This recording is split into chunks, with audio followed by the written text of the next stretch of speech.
जैसे दिया यऊ बाती संग नहीं छूटे वो, हमर माया के बंधना जियत नहीं छूटे वो। जैसे दिया यऊ बाती संग नहीं छूटे वो, हमर माया के बंधना जियत नहीं छूटे वो।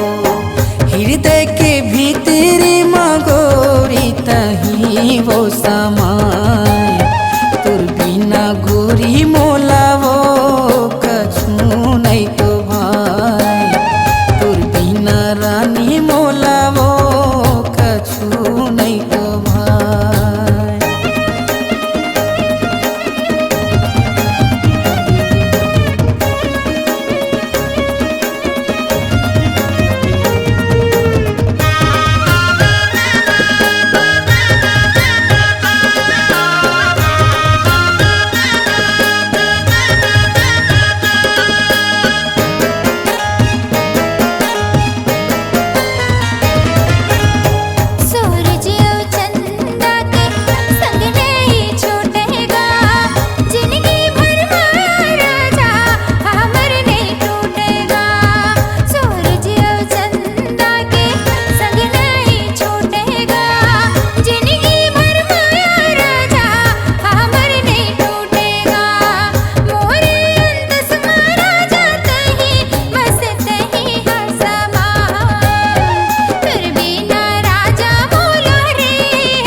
समाय, तुर बिना रानी मोला वो कछु नहीं तो भाई, तुर बिना राजा मोला कछु नहीं तो भाई, तुर बिना रानी मोला वो कछु नहीं तो भाई, तुर बिना राजा मोला रे कछु नहीं तो भाई।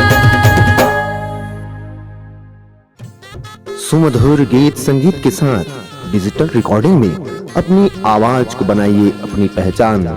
चले आइए आपके अपने क्रिएटिव विजन, रावतपुरा कॉलोनी, भाटा गांव, रायपुर, छत्तीसगढ़ में। Mobile number 9826110433, 8085555100।